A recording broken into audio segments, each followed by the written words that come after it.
Hadiah motor ditarik lagi, bidan teladan syok kena prank, kendaraan belum dibayar lunas.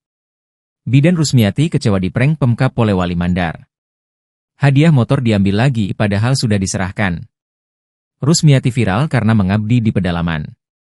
Sosok bidan teladan yang viral lantaran dikecewakan oleh pemerintah Kabupaten Polewali Mandar tengah jadi sorotan. Pasalnya bidan bernama Rusmiati Aminuddin itu mengaku hadiah sepeda motor yang dijanjikan Pemkab sejak November 2024 tidak kunjung didapatkannya. Padahal Rusmiati telah dijanjikan oleh PJ Bupati Polewali Mandar untuk diberikan sepeda motor gratis.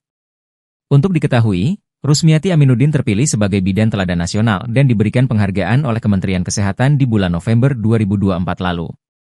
Bidan warga Desa Taloba, Kecamatan Tutar, Kabupaten Polewali Mandar, Sulawesi Barat, Rusmiati pun dipanggil oleh PJ Bupati kala itu. Saat bertemu diakui Rusmiati, ia dijanjikan akan diberikan sepeda motor pribadi oleh PJ Bupati. Hal tersebut direalisasikan dalam upacara di Hari Kesehatan Nasional di Polewali Mandar. Rusmiati menerima serah terima kunci sepeda motor tersebut. Saat di kantor Bupati Polewali Mandar saya bertemu dengan PJ Bupati. Beliau berkata kepada saya, terima kasih karena sudah mengharumkan Polewali Mandar. Beliau berkata kepada saya insya Allah beliau akan memberikan saya motor pribadi sebagai hadiah dan penghargaan karena sudah membawa nama baik Polewali Mandar. Ya ungkap Rusmiati Aminuddin dilansir tribunnewsbogor.com dari tayangan YouTube Metro TV News, Sabtu, 11 Januari 2025. Di momen bahagia itu, Rusmiati pun mengajak teman-temannya berfoto di depan sepeda motor hadiah tersebut. Namun alangkah terkejutnya Rusmiati setelah selesai upacara, ia mendapatkan kabar mengejutkan. Rusmiati syok karena sepeda motornya ditarik lagi oleh pihak Pemkab. Saat itu pihak Pemkab Polewali Mandar menyebut administrasi sepeda motor tersebut belum selesai.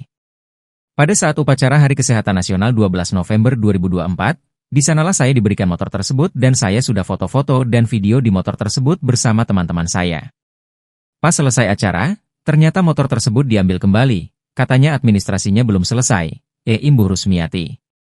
Namun setelah mendatangi Dinas Kesehatan Polewali Mandar, Rusmiati kembali syok usai mendengar penjelasan Dinkes.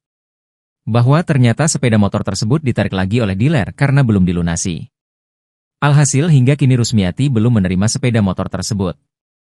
Terkait dengan polemik hadiah sepeda motor untuk bidan telatan Rusmiati, Kepala Dinas Kesehatan Kabupaten Polewali Mandar, Mustaman buka suara. Diakui Mustaman, pihak Dinkes telah mengupayakan anggaran untuk pembelian sepeda motor. Namun hingga kini penganggaran tersebut belum disetujui. Saya akan mengupayakan untuk memberikan motor dalam hal ini motor dinas. Dalam hal penganggaran kita sudah anggarkan dan sudah masuk SPM di Badan Keuangan. Tapi ternyata belum keluar sampai sekarang, pungkas Mustaman. Rusmiati yang telah bekerja selama 14 tahun itu rela mengabdi di pedalaman Polewali Mandar. Bahkan Rusmiati pernah menelusuri desa selama 10 jam demi bisa merawat warga yang sakit.